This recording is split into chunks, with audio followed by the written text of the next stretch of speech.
So ಇದ್ರ ನಡುವೆ ಇನ್ನೊಂದು ವಿಚಾರ ಏನಂತಂದರೆ ದರ್ಶನ್ ಅವರ ಹೆಸರು ಹೇಳ್ಕೊಂಡು ಅಥವಾ ದರ್ಶನ್ ಅವರ ವಿಚಾರದಲ್ಲಿ ಕೆಲವು ಕಾಂಟ್ರವರ್ಸಿ ಮಾಡ್ತಿದ್ದಾರೆ.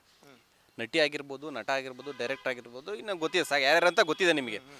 ಸೊ ಆ ಒಂದು ವಿಚಾರಗಳ ಬಗ್ಗೆ ಏನು ಹೇಳ್ತೀರಾ? ಇವಾಗ ಯಾರೋ ಒಂದು ನಟಿಗೆ ಕೆಟ್ಟದಾಗಿ ಕಮೆಂಟ್ ಮಾಡಿದ್ರು, ಈ ಒಂದು ನಟನ ಫ್ಯಾನ್ಸ್ ಅಂತ ಕೇಸ್ ಆಗಿದೆ, ಅರೆಸ್ಟ್ ಕೂಡ ಆಗಿದ್ದಾರೆ.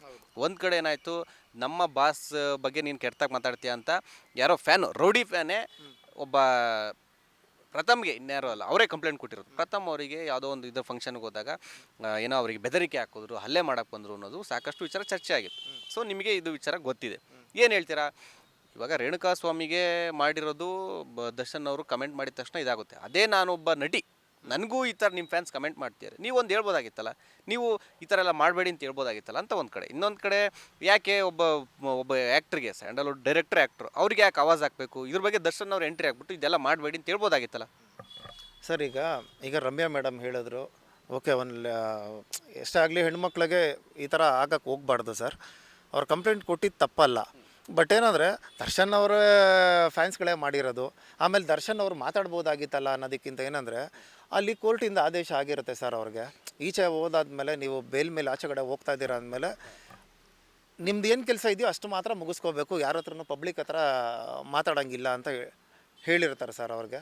ಸೊ ಹಂಗಾಗಿ ಅವ್ರು ಅದಕ್ಕೇ ಎಲ್ಲೂ ಯಾವುದೋ ಒಂದು ವೀಡಿಯೋದಲ್ಲೂ ಅವ್ರು ಎಲ್ಲೂ ಮಾತಾಡೋಕ್ಕೆ ಹೋಗಿಲ್ಲ. ಈಗ ನಾನು ಆ್ಯಕ್ಚುಲಿ ಹೋಗಬೇಕು ಅಂತ ಅಂದ್ಕೊಂಡಿದ್ದೆ ಅವರು ಆಚೆ ಕಡೆ ಬಂದಿದ್ದ ತಕ್ಷಣ. ಬಟ್ ನನಗೆಲ್ಲ ಒಂದು ಕಡೆ ಅನಿಸ್ತು, ಹೌದು ಈಗ ಅವರು ವಿಚಾರಣೆ ಕೈದಿ ಆಗಿರೋದ್ರಿಂದ ಈಗ ಹೋಗಿ ಮಾತಾಡೋದು ತಪ್ಪಾಗುತ್ತೆ, ಬೇಡ ಪರವಾಗಿಲ್ಲ. ಇವಾಗ ಅವ್ರು ಆರಾಮಾಗಿ ಅವ್ರು ಬೆಡ್ ರೆಸ್ಟ್ ಮಾಡಿ ಅವ್ರ ಫ್ಯಾಮಿಲಿಗೆ ಟೈಮ್ ಅಂತ ಕೊಟ್ಟಿದ್ದಾರೆ ಅಂದಾಗ ಅವರು ಸಂತೋಷವಾಗಿರಲಿ ಅಂತ ಹೇಳ್ಬಿಟ್ಟು ಅದಕ್ಕೆ ನಾನು ಹೋಗೋಕ್ಕೆ ಹೋಗಲಿಲ್ಲ ಸರ್, ಈ ಸತಿ ಮಾತಾಡ್ಸೋದಕ್ಕೆ ಹೋಗಲಿಲ್ಲ. ಆಮೇಲೆ ಅವ್ರು ವೀಡಿಯೋ ಮಾಡಿ ಬಿಡೋಕ್ಕಾಗಲ್ಲ ಆ ರೀತಿ. ಹಂಗೆ ಅದು ಬಿಟ್ಟಾಗ ಏನಾಗುತ್ತೆ, ಇನ್ನು ಫ್ಯಾನ್ಸ್ಗಳು ಏನು ಮಾಡ್ತಾರೆ, ಓ ನಮ್ಮ ಬಾಸ ಹಿಂಗೆ ಈ ಥರ ಹೇಳಿದ್ದಾರೆ ಅಂದ ತಕ್ಷಣ ಅವ್ರು ಸೈಲೆಂಟ್ ಆಗಲ್ಲ.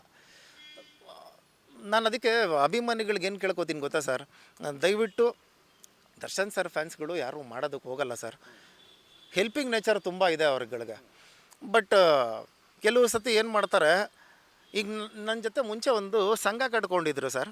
ನಾನು ದರ್ಶನ್ ಅವರ ಸ್ನೇಹಿತರು ಅಂತ ಗೊತ್ತಾದ ಮೇಲೆ ನನ್ನ ಜೊತೆಲಿ ಇರೋರೇನೆ. ಆಗ ನಾನು ಹೇಳ್ತಾ ಇರೋದು ನಿಮಗೆ ಒಂದು 15ರಿಂದ 20 ವರ್ಷದ ಹಿಂದೆ. ಹೆಂಗಾದ್ರು ಮಾಡಿ ದರ್ಶನ್ ಸರ್ನ ಪರಿಚಯ ಮಾಡಿಕೊಟ್ಬಿಡು, ನಾವು ರಕ್ತದಾನ, ಅನ್ನದಾನ ಈ ಥರ ಕಾರ್ಯಕ್ರಮಗಳು ಮಾಡ್ತಾ ಇರ್ತೀವಿ, ಬಾಸ್ನ ಕರೆಸ್ಬಿಡೋಣ, ಅವರಿಂದ ಫಂಡ್ಗಳು ಬರುತ್ತೆ. ನಾನು ಅದಕ್ಕೆ ಹೇಳಿದೆ, ಇನ್ನು ಫಂಡ್ಗಳು ದುಡ್ಡಿನ ಮುಖ ನೋಡಿಕೊಂಡು ಅವ್ರ ಜೊತೆ ಸ್ನೇಹ ಮಾಡ್ತಾಯಿದ್ದೆ. ನಾನು ಆ ರೀತಿ ಸ್ನೇಹ ಮಾಡ್ತಾಯಿಲ್ಲಪ್ಪ. ನಂದು ಅವ್ರದ್ದು ಬಾಂಡಿಂಗೇ ಬೇರೆ ಥರ ಇದೆ. ನೀವು ಅಲ್ಲಿ ದುಡ್ಡುಗಳನ್ನ ತೊಗೊಂಬರಕ್ಕೆ ಹೋಗ್ಬೇಡಿ. ಆಮೇಲೆ ಈ ಸಂಘಗಳನ್ನೆಲ್ಲ ಅವ್ರು ಆ್ಯಕ್ಚುಲಿ ದರ್ಶನ್ ಸರ್ ಅವಾಗಲೇ ಕ್ಲೋಸ್ ಮಾಡಿಬಿಟ್ರು. ಬೇಡ, ನಾನು ಒಬ್ಬರಿಗೆ ನನ್ನ ಸಂಘಕ್ಕೆ ನಾನು ಅಪ್ರೂವಲ್ ಆಯಿತು ಅಂದರೆ ಇನ್ನು ಮಿಕ್ಕಿದವರೆಲ್ಲರೂ ಗಣಪತಿ ಫಂಕ್ಷನ್ನು, ಅಣ್ಣಮ್ಮ ಫಂಕ್ಷನ್ನು ಎಲ್ಲ ಕಡೆ ಬರಬೇಕಾಗತ್ತೆ, ಎಲ್ಲರದು ಯಾರ್ದು ಬೇಡ, ಇದು ಸುಮ್ಮನೆ ಸಿಕ್ಕಾಪಟ್ಟೆ ಪ್ರಾಬ್ಲಮ್ ಆಗುತ್ತೆ ಅಂತ ಆಗಲೇ 20 ವರ್ಷದ ಹಿಂದೆನೇ ಯಾವ ಸಂಘಗಳು ಬೇಡ ಅಂತ ಹೇಳಿದರು. ಅಭಿಮಾನದಿಂದ ₹100 ಕೊಟ್ಬಿಟ್ಟು ಸಿನಿಮಾ ನೋಡ್ತೀರಾ ಸಾಕು ನನಗೆ ಅದನ್ನೇ ಅಂತ ಆವಾಗಲೇ ಹೇಳಿದರು ಸರ್. ಅವ್ರದ್ದು ಏನಾದರೂ ಸಿನಿಮಾ ಫ್ಲಾಪ್ ಆಗಿದ ತಕ್ಷಣ ಟಕ್ ಅಂತ ಇನ್ನೊಬ್ರು ಹೀರೋಗೆ ಶಿಫ್ಟ್ ಆಗಿಬಿಡೋರು. ನಾನು ಅದಕ್ಕೆ ಅವ್ರಿಗೆ ಹೇಳ್ತಾ ಇದ್ದೆ, ನನ್ನ ಜೊತೆಲಿರೋ ಫ್ರೆಂಡ್ಸ್ಗೆ ಹೇಳ್ತಾ ಇದ್ದೆ, ಇದ್ದರೆ ಒಬ್ಬರ ಜೊತೆ ಇರಿ, ಒಬ್ಬರು ಅಭಿಮಾನಿ ಆಗಿರಿ. ಇವ್ರಿಗೆ ಸಿನಿಮಾ ಗೆದ್ದಿದ ತಕ್ಷಣ ಇವ್ರ ಅಭಿಮಾನಿ, ಅವ್ರ ಸಿನಿಮಾ ಗೆದ್ದಿದ ತಕ್ಷಣ ಅವ್ರ ಅಭಿಮಾನಿ ಅಂತ ಆಗಕ್ಕೆ ಹೋಗ್ಬೇಡಿ. ನಾನು ಅವತ್ತು ದರ್ಶನ್ ಸರ್ ಫ್ಯಾನು, ಇವತ್ತು ದರ್ಶನ್ ಸರ್ ಫ್ಯಾನು, ಮುಂದಕ್ಕೂ ದರ್ಶನ್ ಸರ್ ಫ್ಯಾನೇ.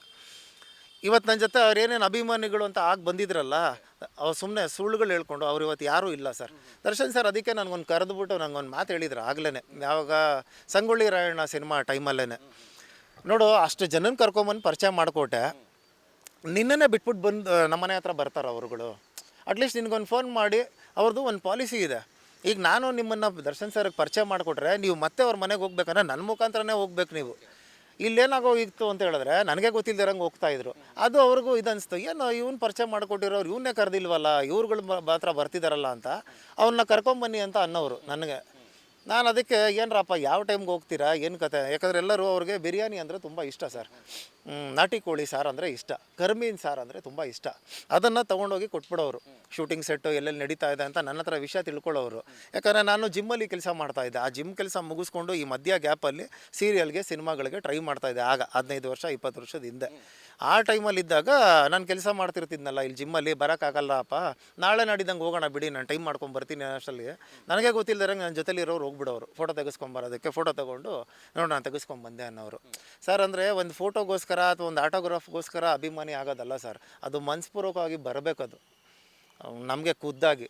ಸೊ ಈ ರೀತಿ ಈಗ ಅಶ್ಲೀಲವಾಗಿ ಮೆಸೇಜ್ ಕಳಿಸ್ತಾರೆ ಅಂತ ಹೇಳಿದ್ರೆ ಅವರು ದರ್ಶನ್ ಸರ್ ಫ್ಯಾನ್ಗಳೇ ಅಲ್ಲ ಸರ್. ಆಮೇಲೆ ಪ್ರಥಮು ಹೇಳಿದ್ರು ಈ ಥರ, ಅದಕ್ಕೆ ಏನು ಕಿತ್ಕೊಳ್ಳೋಕ್ಕಾಗತ್ತೆ.